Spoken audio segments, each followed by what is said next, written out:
computer.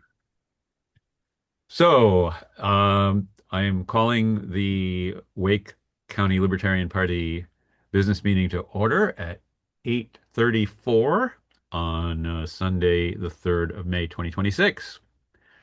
And let's go to the agenda.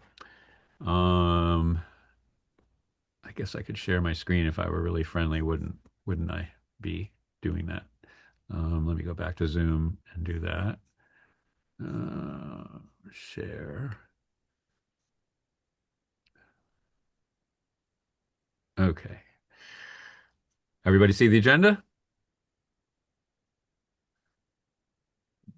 Yes. Cool. All right, moving right along. Marie's not here, and it's probably not. I haven't actually looked to see if the minutes are there, but I don't think they are because I was derelict in posting.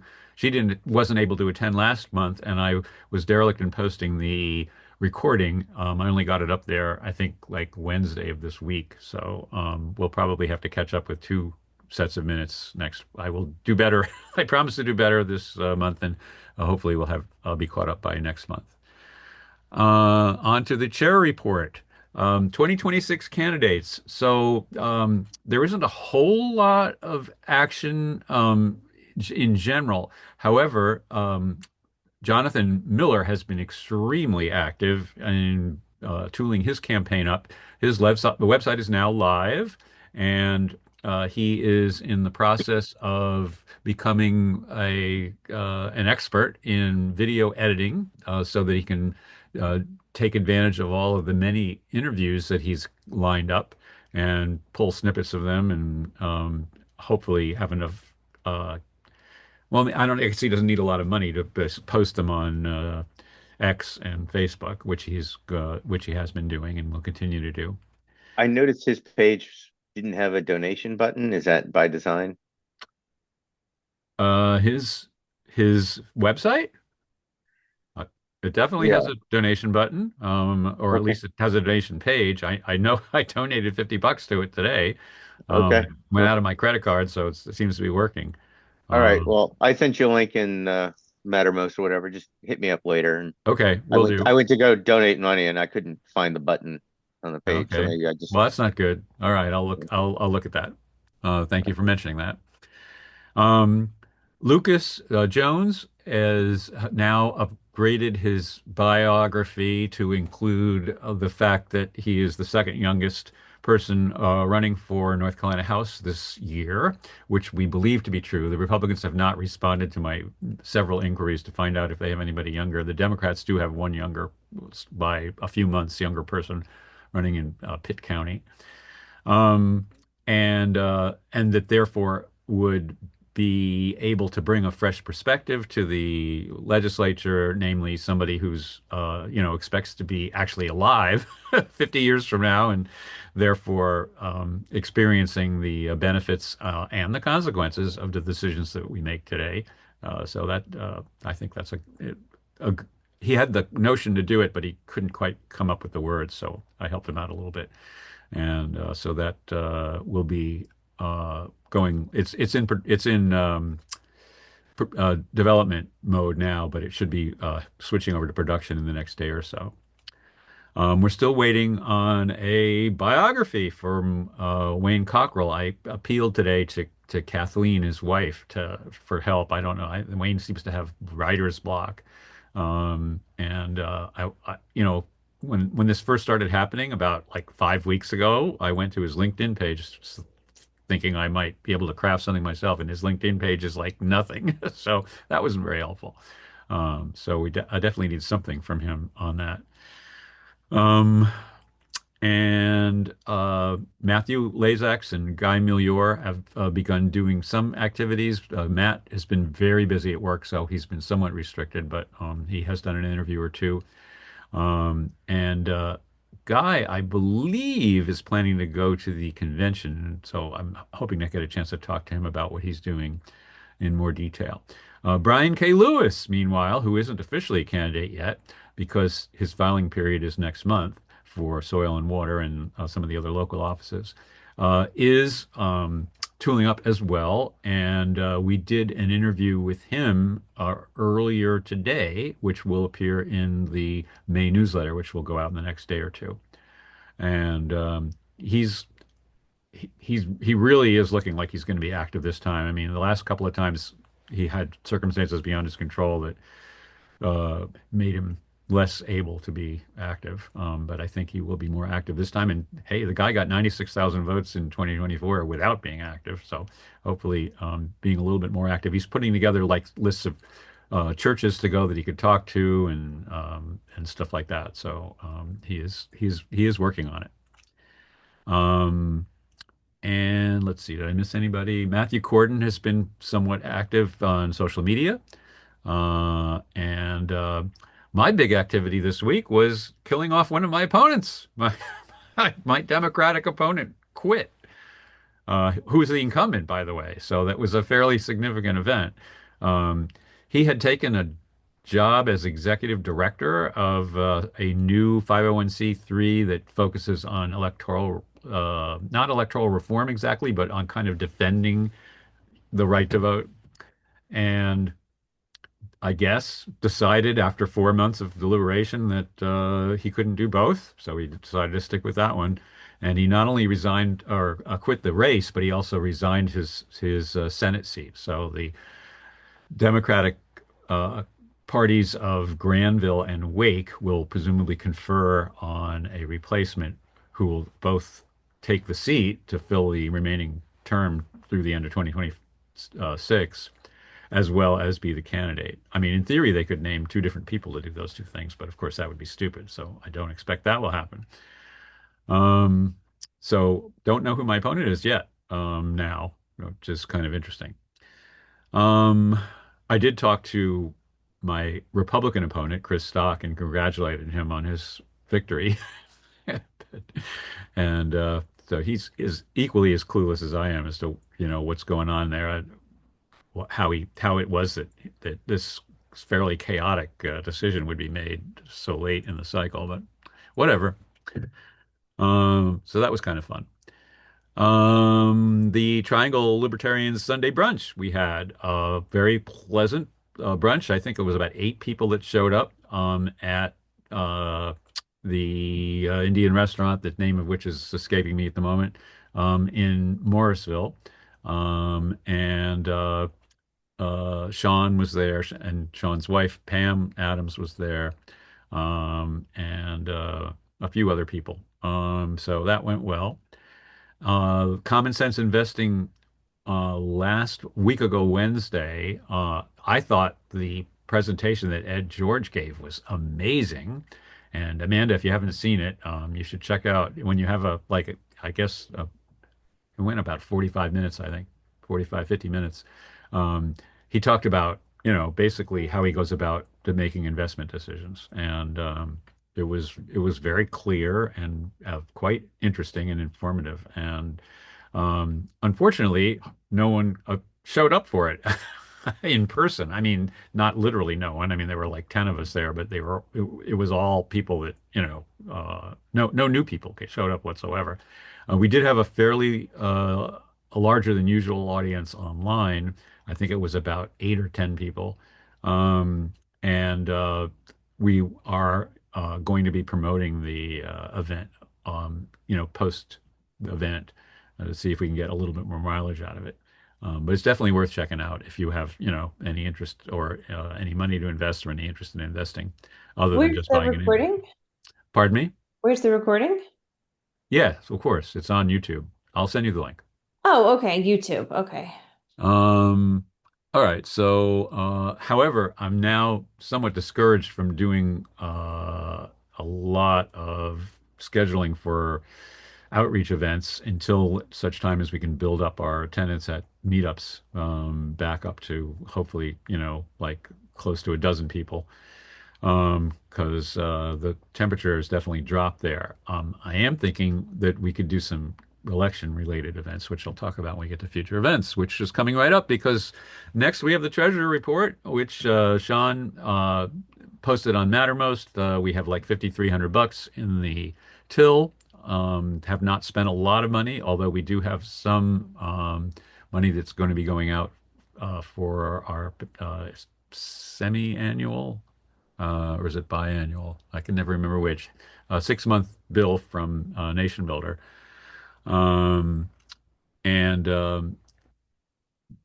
But we don't have anything else that's absolutely committed. Um, I'd like to be able to spend some money on Brian if he really does get active. Um, Future events. So we have another topical meetup. Those have gone well. We've done two of them now.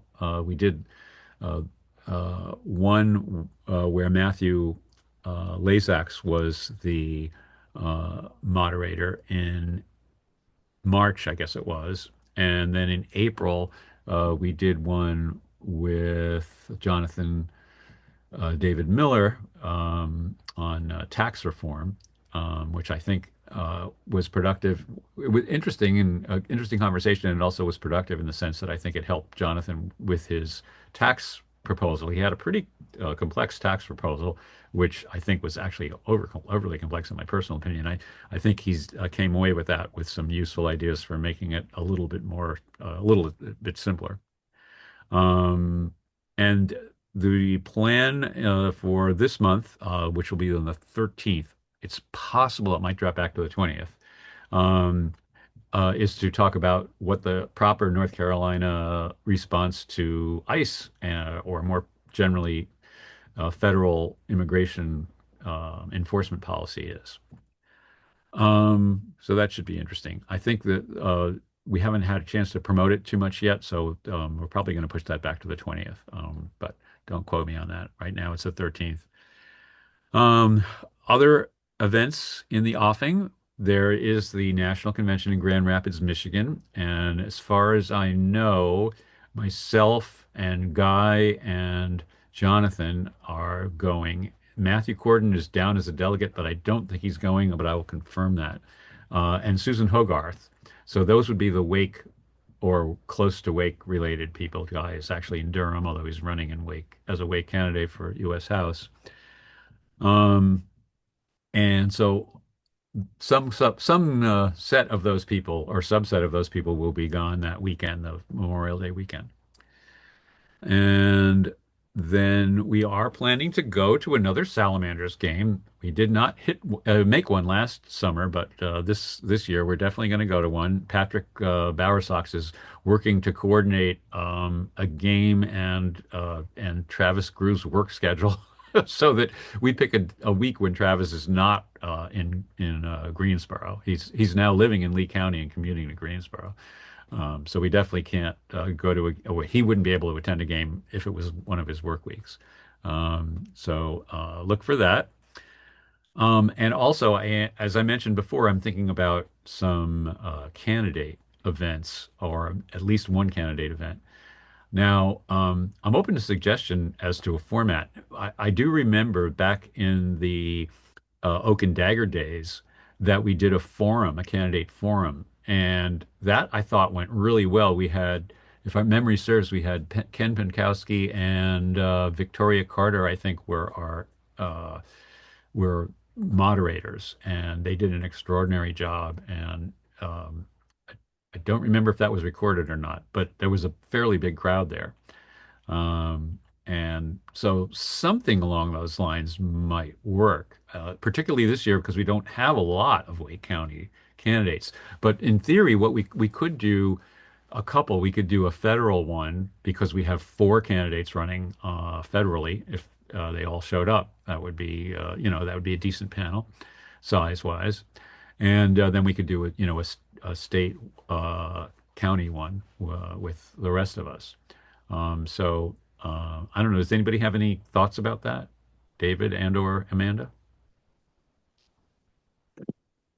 When in the summer would you think to do this? I'm thinking towards like September-ish, like when, people are starting to pay attention. Yeah, that makes sense. I mean, I just because summer's just going to be. I mean, anything you do during the summer, I think is probably going to be limited to like a meetup discussion, right? Right. Uh, and then Canada events September would probably early September. I mean, you don't want to. I don't think you want to lose anybody to summer vacation. Right. If you do it But after Labor Day, I think you've pretty much passed that yeah, situation. I mean, school's back in session by then. yeah. Yeah. But then earlier too, right? Because if there is some interest in candidates may be able to find one or two volunteers, or at least it'll be good practice for other events they'll be going to because things do pick up in September. Right. Yep. Cool. All right. David B has joined us, and David, we are down in the agenda in the future events area, and we're talking about possible candidate events for in live, but also webcast that we would do at Tobacco Road. And the thinking is that we might do a couple, one that's federal focused and one that is state focused. Um, and kind of like a panel discussion with a moderator or maybe a couple of moderators. Does that sound reasonable to you, David Yeah, B? that sounds good to me. That's what I was about to say. That sounds good. Great. All right. Okay, on to new business. David B is perfect timing. This could the agenda item that has your name on it is here.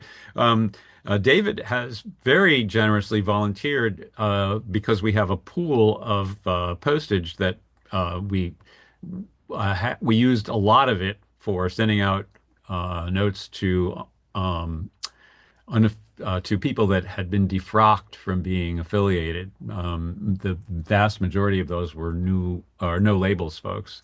We did not get a lot of response from that. But since we still have all these postage stamps, we're thinking about doing a Wake voter guide, which this year doesn't have a lot of candidates on it. And so we could have, like bigger pictures and maybe even a blurb about each one, as well as some stuff about policy on the back.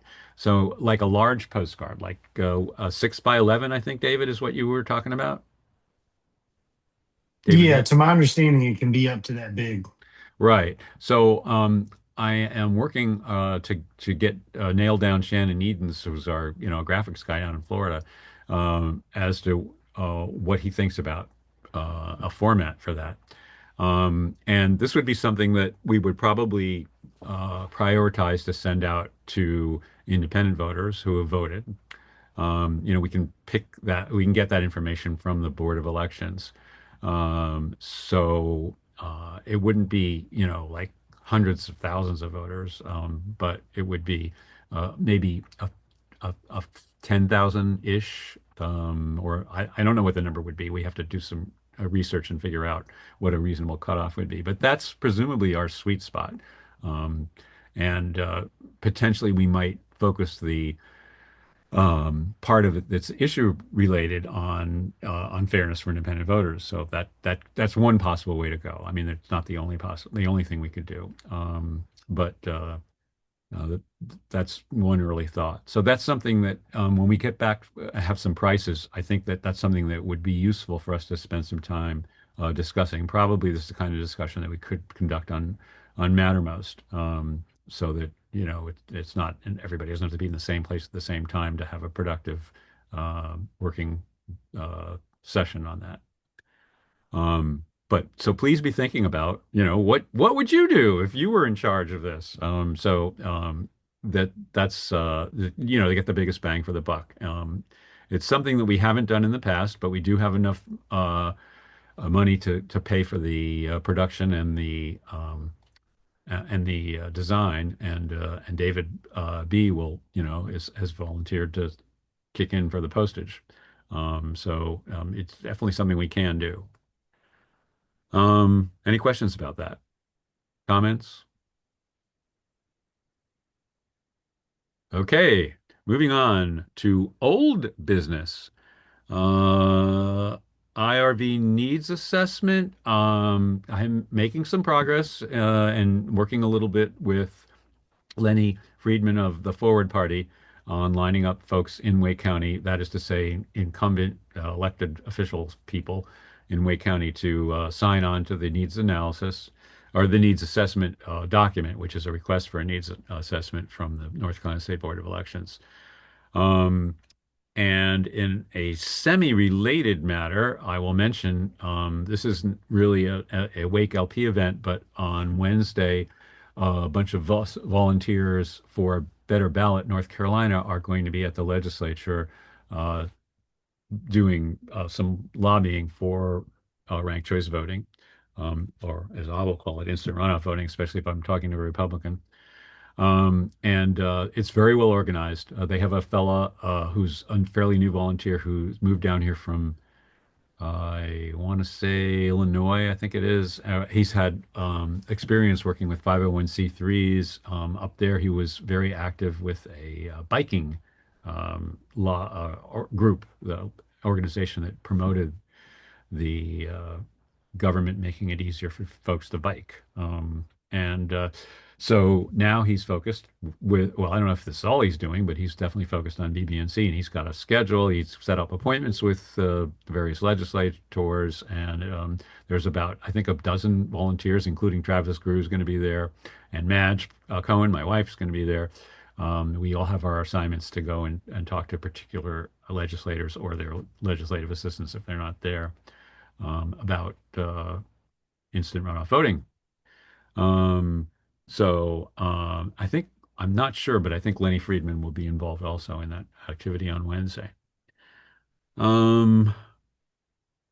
2026 CapF, I have not done anything in the last month on fundraising, which should be a higher priority probably, but there's only so much bandwidth with, unfortunately, our never-ending saga of our house hunt has now extended beyond a year, as we got an extension to August 20th, which it was fun at first, but it's pretty boring now, to be honest. You know, you have to check Redfin every day and Zillow every day and figure out if the houses meet your criteria, and then go and see the ones that the few that fall into that category.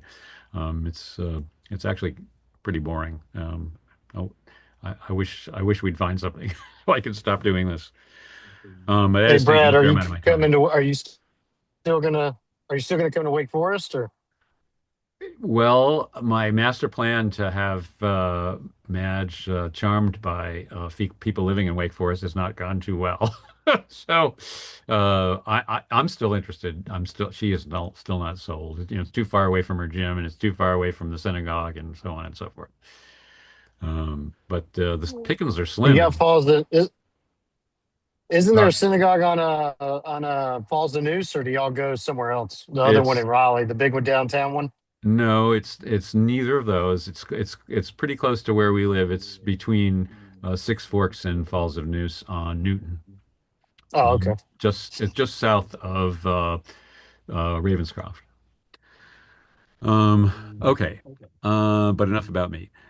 Business meeting recordings posted to YouTube, Maria. Yeah, again, I'm not sure where that is. But I keep thinking that the next meeting we'll have it figured out. I will call Maria, and it's possible that we can resolve that without her telling us what's going on there.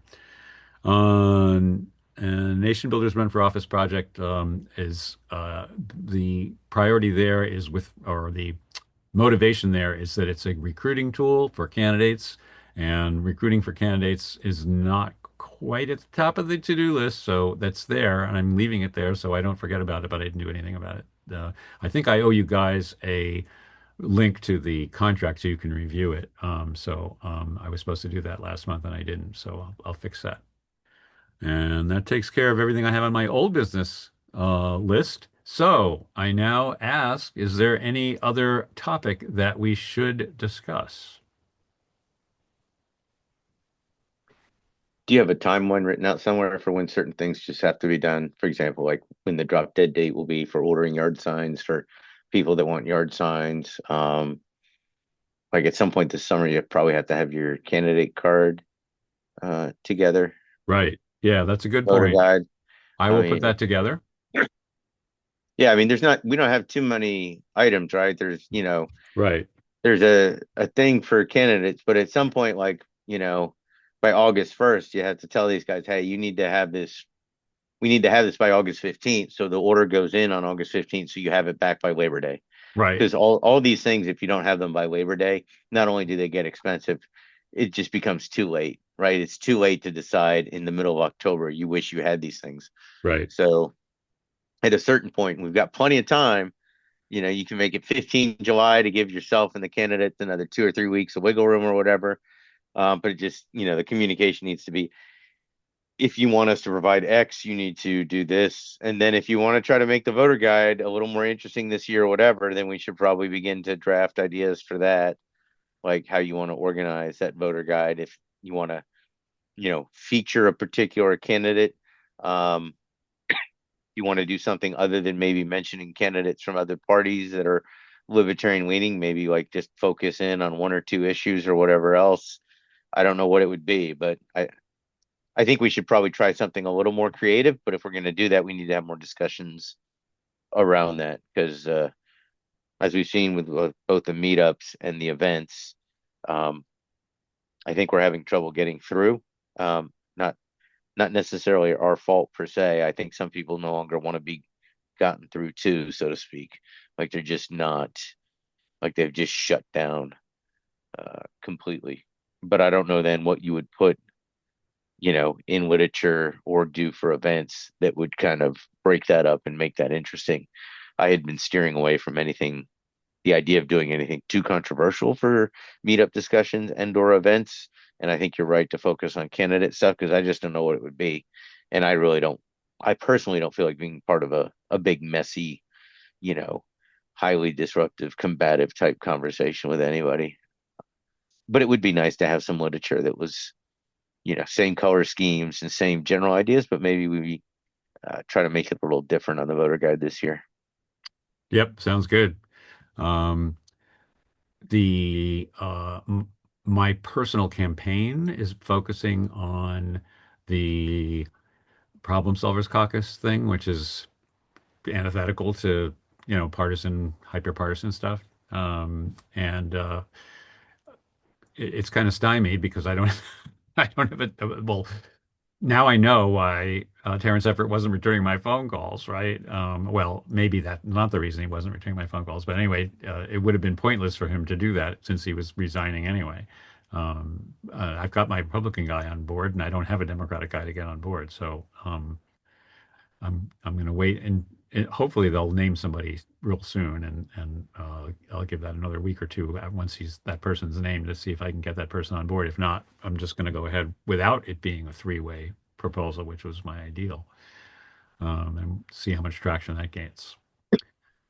So, I mean, that's one possible thing that could be focused on. There are other ways to accentuate that. I mean, for example, we could have all of the North Carolina General Assembly candidates who are running on the Libertarian line and maybe the Forward Party line all jointly propose something like that, which is not out of the realm of possibility. That might get some attention. It would get more attention though if I had Republicans and Democrats on board. Yeah. With the way gerrymandering works and how many safe seats we have, I don't see how that can work, but who knows? As an issue, I'm not saying it's going to actually work in real life. I'm just saying that the issue would work. So, No, yeah. I mean, approach it how you want. I would prefer to see an issue that sounds achievable and both impactful and easy to explain. But, you could have two or three issues on there, but we've got to come up with one or two things on the voter guide that really are issues that are easy to explain and sound plausible at some point, I think. okay. Right. Well, how about this? Let's push let's create a area on Mattermost for us to brainstorm this kind of stuff, and we can do it at our convenience. I'll put that. I'll create that. Works for me. All right. Anything else? Well, I would entertain a motion to adjourn. Motion to adjourn. Second. All in favor?